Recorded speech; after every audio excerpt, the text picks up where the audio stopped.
Bonjour à tous, c'est Jean-Luc Roux sur sa chaîne YouTube. Aujourd'hui, nous allons parler de la Corée du Nord avec Kim Jong-un qui lance la production de masse de drones explosifs.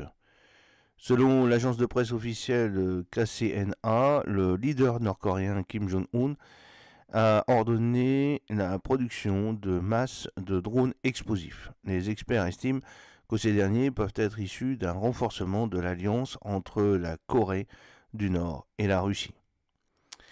Le leader nord-coréen, donc Kim Jong-un, a ordonné de donner la priorité à la production de masse de drones explosifs ce jeudi en assistant à un test de performance de ce type d'engin dans une usine selon l'agence de presse nord-coréenne, le KCNA.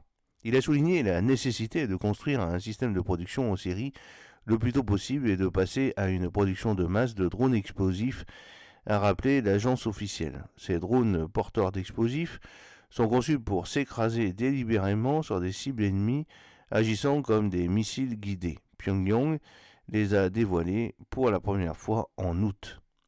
Les experts estiment qu'ils peuvent être issus d'un renforcement de l'alliance du pays avec la Russie. Lors de l'essai de jeudi, les drones ont atteint avec précision des cibles après avoir suivi des trajectoires prédéterminées, a apporté KCNA. Les drones d'attaque suicides utilisés à différentes distances de frappe ont pour mission d'attraper avec précision toutes les cibles ennemies au sol et en mer, a indiqué l'agence. Alors c'est un coût de production relativement faible. Kim Jong-un a déclaré que les drones étaient des éléments faciles à utiliser en raison de leur coût de production relativement faible et de leur vaste gamme d'applications, selon KCNA.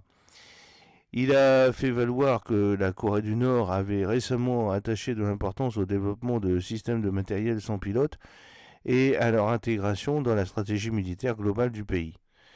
Des experts ont estimé que ces drones, dont les images ont été publiées par les médias d'État en août, ressemblent au Lancet 3 de fabrication russe ainsi qu'aux drones suicides Harop de fabrication israélienne et au Hero 30 également israélien.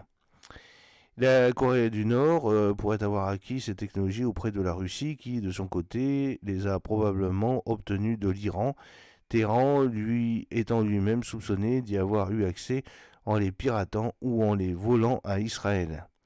Cette annonce intervient dans une période de tension entre la Corée du Sud et la Corée du Nord qui a tiré récemment un missile présenté comme le plus avancé de son arsenal et est accusé d'envoyer des milliers de soldats pour aider la Russie dans sa guerre contre l'Ukraine.